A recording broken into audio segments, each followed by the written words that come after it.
Tayo tumayo at 7. So maiksing po, sabay-sabay po natin basahin 2 Corinthians chapter 5 verse 7. For we live by faith, Not by sight. Tayo po ay manalangin. O dakilang Diyos na amang nasa langit, punuin ang puso sa bagang ito. Bagamat marami po ang nangangamba sa bagyo na dumating sa aming bansa. Subalit palatunayan mo, Panginoon, na mas makapangyarihan ka at makapangyarihan ang aming mga pananalangin. Dahil hindi mo hinayaan ang Diyos na tumama talaga ang sentro ng bagyo dito po sa aming bansa. Salamat, Panginoon, sa pag-iingat mo at sa umagang ito, Panginoon, sama-sama namin kayong pasasalamatan, purihin at sambahin at sa amin po pagkikinig ng iyong mga salita. Nais po namin na humingi ng kapatawaran sa aming mga kasalanan na tunay nga o Diyos na meron po kaming mga kasalanan pa na hindi pa namin, Panginoon, na ihingi sa iyo ng kapatawaran. Patawarin niyo po kami at patuloy niyo po kaming pakalinisin sa pamagitan ng banal na dugo ng aming Panginoong Hesus. Gawin niyo po kaming karapat-dapat upang kami, O Diyos, ay tumulong sa iyong banal na paanan sa umagang ito at maranasan po namin ang iyong banal na pagkilos. At punuin mo po ang lugar na ito ng presensya mo at hayaan mo, O Diyos, na malayang kumilos ang banal na Espiritu sa aming kalagitnaan. Maraming salamat. Ikaw ang siyang tunay na maitaas namin sa umagang ito sa pangalan ng aming Panginoong Hesus. Amen. Sige, Verse 7 ay ito po isang talata sa New Testament of the Bible. Ang sumulat po nito ay si Apostle Paul to the church in Corinth. Sinulat po ito ni Apostle Paul para po sa mga churches doon po sa Corinto. Para rin po sa ating lahat. Historical context po dito, si Apostle Paul ay sinulat po niya itong 2 Corinthians around 55 to 56 AD during his third missionary journey. Internal conflicts, false teachings, and doubts about Paul's apostleship. Talagang relate na relate sa nangyayari po dito po sa atin sa World of Santa Quiteria. 2 Corinthians chapter 5 verse 7, yung talata na yan na binasa po natin is a part of a larger section of 2 Corinthians mula po sa chapter 4 hanggang verse 7 at hanggang po sa chapter 5 verse 10, kung saan si Paul po ay nagpapaliwanag the nature of his ministry and the Christian life. He is contrasting the temporary earthly nature of human existence with the eternal and heavenly nature of God's presence. So, for we walk by faith and not by sight. Sa binasa po natin na talata na ito from 2 Corinthians chapter 5 verse 7, dito po sa verse na ito, Paul is emphasizing the importance of living by faith. Sabihin natin, importance. Ang kahalagan po ng mamuhay sa pananampalataya rather than relying on human understanding or visible evidence. He is encouraging the Corinthian believers. He is encouraging us to trust in God's promises and to live their lives in accordance with their faith in Christ. Can you say amen? Amen. Even, sabihin natin, even when they cannot see the immediate results of outcomes. Kahit hindi pa po natin agad-agad po na makikita ang resulta po ng ating pananampalataya, patuloy po tayo na mamuhay sa pananampalataya. Can you say amen, mga kapatid?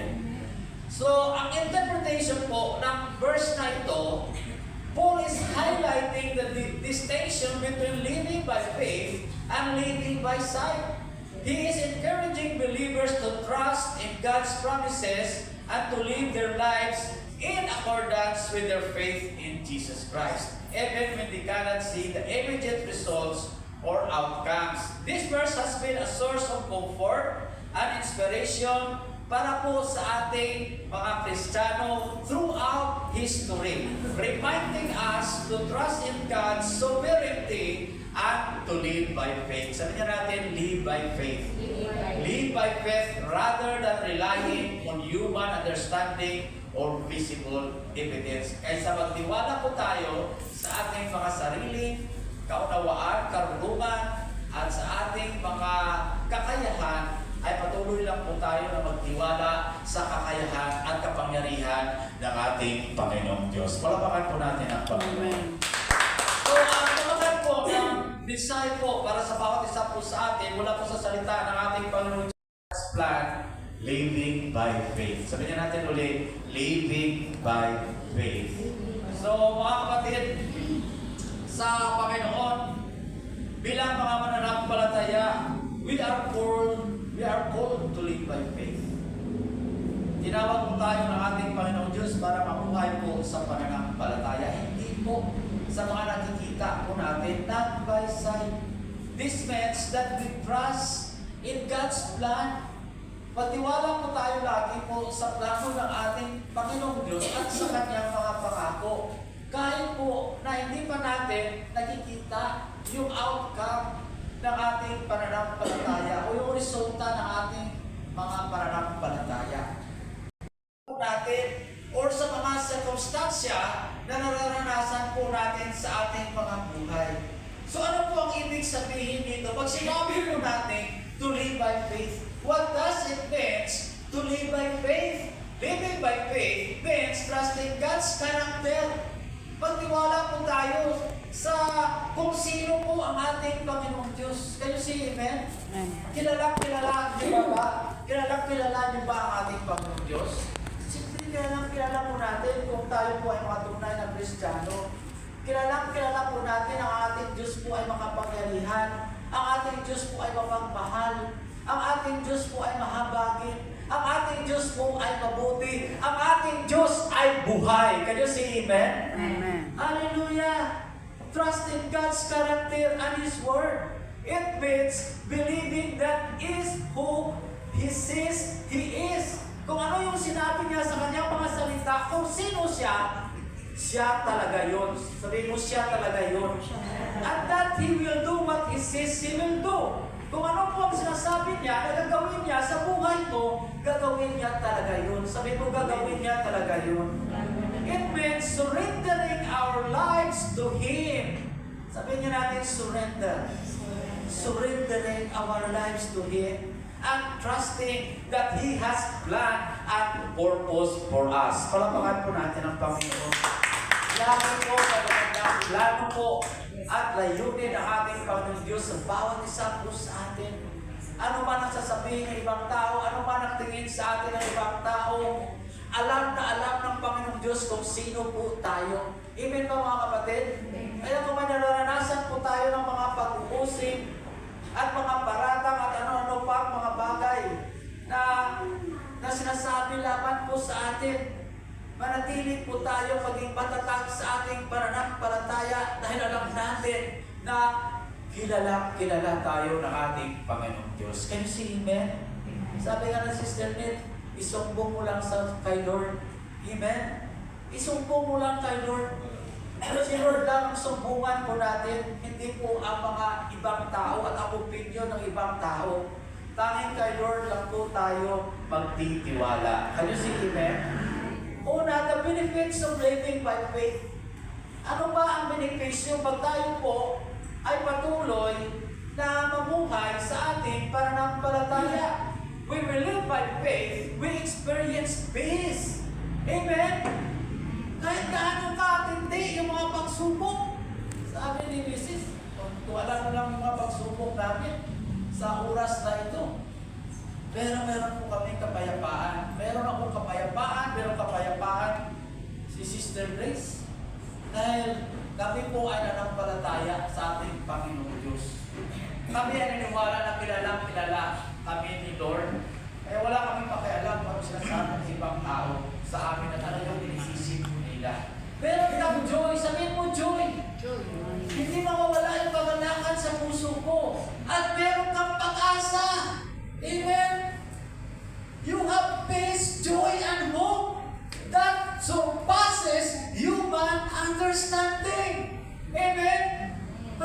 natin ang Panginoon. Sikat po sila, nasa kanila na yung lahat. Pero punong-puno po sila ng anxiety. Nasa depression po sila. At hanggang sa Pakamatay. dumarating sa punto na sila mismo yung kumukuha o kumititil ng sarili po nilang buhay. Kasi wala silang pag-asa. Wala kasi silang pananampalataya sa Panginoon. Wala kasi si Lord sa buhay po nila. Kaya blessed po tayo.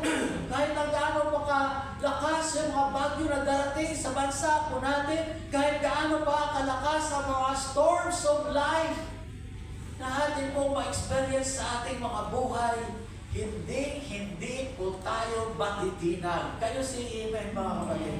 And we are able to face challenges with confidence and courage. Palabakan po natin ang Panginoon. Hallelujah. Glory to God. Pangalawa, the challenges of living by faith. Ano ba ang mga challenges? Ano ba yung mga hamon kapag tayo po ay nabubuhay sa ating pananampalataya? Living by faith is not always easy. Amen? Nandiyan pa ba kayo, mga kapatid? Hindi po madali. Kasi meron po tayong kaaway na nag-overtime din siya. Kung tayo ay nag-overtime sa ating pananampalataya, yung kalaban po natin, nag-overtime din para sirain lang tayo, sirain yung ating pananampalataya, sirain yung ating paglilingkod kay Lord. Living by faith is not always easy. There will be times we don't see God's plan. And when we feel like giving up, sino sa atin dito na gusto lang sumuko? Wala pa naman, Pastor. Praise God, palapakan po natin ang Panginoon. Dahil ang word of hope, Santa Criteria, people, family, ay matatag ang pananampalataya sa ating Panginoong Diyos. Can you see, Amen? Hindi po tayo susuko. Sabihin mo sa katabi mo, hindi tayo susuko. Hallelujah. But in those moments, we must remember. Tandaan po natin, mga kapatid, that faith is not the absence of doubt. Ibig sabihin, mga kapatid, kahit gaano pa kalakas ang pananampalataya mo, darating pa rin sa punto na ikaw minsan ay magdududa sa katapatan ng ating Panginoon because of the circumstances, because of the challenges na atin pong kakaharapin. But the presence of God. Amen ba, mga kapatid? Faith is not the absence of doubt. Hindi mawawala yung mga bagay na magbibigay sa atin ng pagdududa. Ngunit tandaan po natin that faith, there is always the presence of God in our faith. Can you see, Amen? Glory to God. Nandiyan lagi ang presensya ng Panginoon. Bakit po, mga kapatid? How to live by faith? How to live by faith? Una, trust God's Word. Amen? Read and meditate on Scripture and trust that it is true. Lagi po natin paniwalaan na tunay nga ang at totoo po ang salita ng ating Panginoong Diyos. Kaya lagi po natin basahin po ang ating mga Bible. Pangalawa, surrender to God's plan. Ang dami po natin mga plano sa pamilya po natin, plano sa mga anak po natin, napakaganda ng mga plano. Ngunit tandaan po natin, mga kapatid, mas higit na mas maganda ang mga plano ng ating Panginoong Diyos para sa atin. Can you see, Amen? Seek God's guidance. Lagi lang po natin na isip po ang pangunguna ng ating Panginoong Diyos sa atin. Amen? Kaya huwag po tayo magpapadala sa ating mga emotions, huwag po tayo magpapadala sa ating mga feelings, kundi lagi po natin isip ang guidance ng ating Panginoong Diyos. Seek God's guidance and wisdom and trust that He will lead you. Can you say Amen? Persevere. Ito po yung ang mahalaga sa pagtsatsaga. Ano ibig sabihin nito? Keep going. Sabihin mo sa katabi mo, keep going. Keep going and going and going and going and going and going. Diba, naalala nyo yung to turn tayo laging choices. Sabihin mo, lagi tayo may choices. Ang mag-give up o patuloy na magtiwala sa Panginoon. Can you see it? It's our choice. At meron din po tayong choice. Pagdating po sa forgiveness, amen? It's our choice kung mag-forgive ka agad o kung palawigin mo pa ang palipasan mo pa ng ilang taon na hindi ka mag-forgive. It's your choice. Alam mo mga kapatid, ang forgiveness hindi po process. It's a choice. Sabi mo, it's a choice. Alam niyo kung ano yung proseso? Yung process, pagkatapos ka na mag-forgive, ay yung kung paano mo maibalik ang tiwala mo doon sa tao na nagkasala sa iyo na pinatawad mo na. Can you see, amen? Hindi magkaroon ng proseso na magbalik ang tiwala mo sa tao kung hindi mo piliin na magpatawad agad. Can you see, amen? Ang ating Panginoon Jesus nga walang kadabog-dabog. Buhay niya, binigay niya sa atin para mapatawad tayo. Tayo pa kaya? Hindi marunong magpatawad agad. Can you see, amen pa mga kapatid? Hallelujah! Forgiveness is a choice, not a process. Ang proseso kung paano mo maibalik ang tiwala mo sa tao na pinatawad mo. So dito po, John, ang ginawa po ni John, sa halip po na mawalan siya ng pag-asa, ay pinili niya na mananampalataya. He remembered the words of his pastor. Naalala po niya yung salita ng pastor po niya na we walk by faith and not by sight. He know that he couldn't see what the future held. Hindi po niya alam kung ano po ang mangyayari sa kanyang hinaharap, but he trusted that God did. Kayo si amen ba mga kapatid? Hindi po natin alam kung ano ang future na nag-aantay sa atin, pero alam natin na merong magandang plano ang Diyos sa buhay po natin. Palapakan po natin ang Panginoon. Glory to God. John decided to start his own business. So, nag-decide siya na mag-start ng kanyang sariling negosyo. Despite having no experience or resources, he poured his heart and soul into the venture, praying and trusting that God would guide him. Slowly but surely, the business began to grow.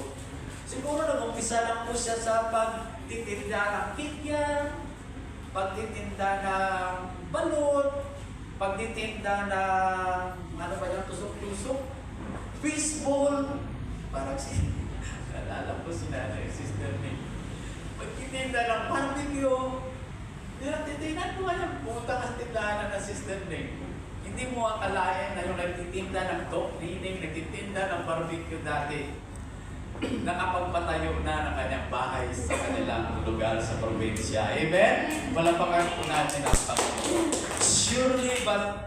Slowly but surely, the business began to grow. John's hard work and faith paid off. Sabihin natin, hard work. Faith. Hard work and faith magkasama yan mga kapatid dahil patay ang pananampalataya mo kung walang work. Can you see, amen? And he became a successful entrepreneur. Amen? But more importantly, yung natutunan po niya. Ano yung natutunan niya? He learned to trust God in every aspect of his life. Palapakan po natin ang Panginoon. John was asked to speak at a conference about his journey. Amen? In-invite pa siya ngayon na mag-speak po sa isang conference.